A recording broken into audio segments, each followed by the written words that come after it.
In this lesson, we will open one of Judaism's most beautiful rabbit holes. In classical Jewish thought, Tanakh, Midrash, Kabbalah, Chassidus, the soul isn't a single thing.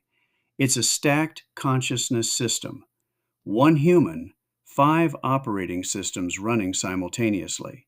Same person, different depth layers.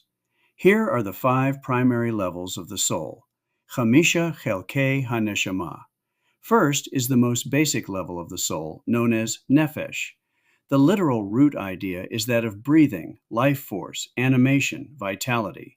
For example, the verb lehit nafesh means to refresh oneself.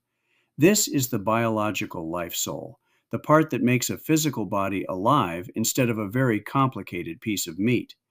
It governs survival instinct, hunger, fatigue, physical drives, the fight-flight response, and is the setter for habit formation. Animals have a nefesh too. If your stomach growls during Yom Kippur, that's not your evil inclination. That's your nefesh filing a formal complaint. This basic soul is described in Bereshit, Genesis 2:7. And man became a living soul, a nefesh, nefesh chaya. It resides in the physical blood and body. This is the part of us that says, I should not text my ex, but also, I wonder if they're awake. Next is the term ruach. It literally means wind, breath, moving air, direction, and is the seat of our emotional and moral personality. This is the character known by you and others as the you. The ruach is where we express our compassion, anger, courage, jealousy, love, and conscience. The ruach is where good and evil choices actually happen. If nefesh is I want, ruach is I should, I shouldn't. This is the courtroom of our decisions. This is where we have the first major distinction between humans and animals. Animals don't really have a moral ruach. The ruach's residence is the heart, lave. When we feel guilty after snapping at someone, that wasn't psychology, that was ruach. These next soul levels are of a higher order, is the neshama. Its literal meaning is breath, specifically a higher breath, like inhalation, the seat of our intellective, God-aware consciousness. This is the part of us that is capable of abstract thought, philosophy, wonder, spiritual awareness, perceiving meaning, the place where we ask, why do I exist? This is uniquely human. Genesis again hints at it in the statement, Elohim breathed into his nostrils the breath, nishmat, of life. The sages say, when Hashem breathes, it comes from inside himself, meaning the neshama is not just life, it's a spark of divine consciousness. Where ruach feels, neshama understands.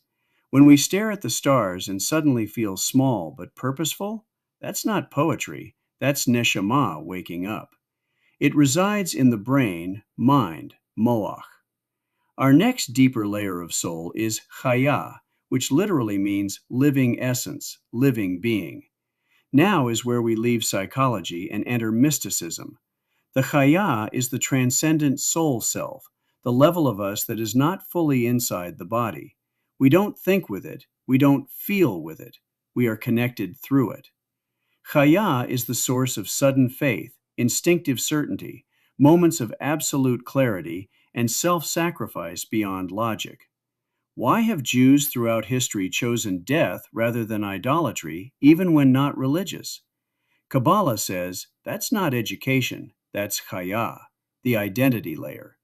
It surrounds the person like an aura, not metaphorically in the texts, but literally in our language. We rarely access it, usually in crisis, awe, or profound holiness. The deepest layer of our soul is yechidah. Its meaning? Absolute oneness, singularity, indivisible unity. This is the deepest core. Yechidah is not the part of us that connects to Hashem. It's the part of us that is never separate from the creator of all that is to begin with. Yechidah doesn't sin, doesn't doubt, doesn't struggle. It also doesn't operate in daily consciousness. We normally never feel it, but it defines us. In Hasidic teaching, this is why a Jew can be totally secular, yet in one moment risk everything for Jewish identity with zero calculation. Because at the level of Yehidah, identity isn't belief, it's ontology. This level is revealed most on Yom Kippur, especially Ne'ilah, which is why people cry and don't know why. Judaism does not see humans as a body with a soul.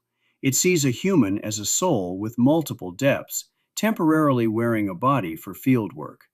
Or, in a less mystical way, we don't have a soul.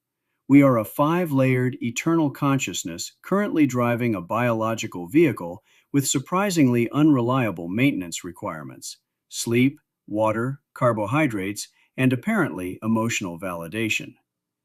Thank you for watching or reading this lesson on the levels of the soul. Please like, subscribe, and share this with others. Until next time, this is Shmuel ben Shlomi of Shmu's Views, wishing you shalom.